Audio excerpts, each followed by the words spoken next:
Hey, I'm Andrea, and in this video we're going to talk about an Orioles hitter to watch this year, and I picked outfielder Kyle Stowers.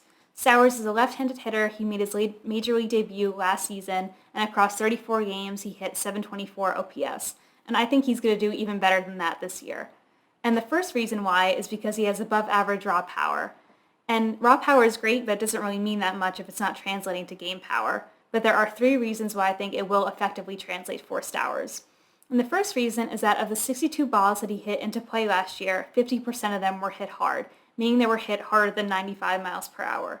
The second reason we can get by looking at his batted ball profile. So in his major league debut, Stowers hit more line drives than average, fewer ground balls, and hit an average amount of fly balls.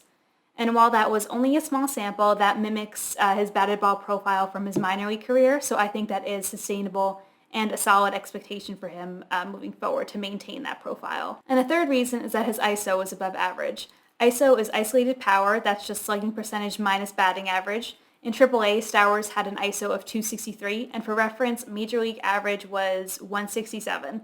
So even though he wasn't doing that at the Major League level, it's still very impressive that he was doing that at AAA.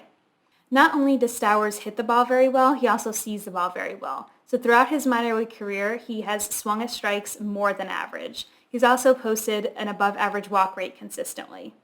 One area of improvement for Stowers, in my opinion, is his bat to ball skills, or his hit tool, and he's posted a below average or worse than average strikeout rate throughout his entire minor league career, and his contact rate in his major league debut was 9% worse than average.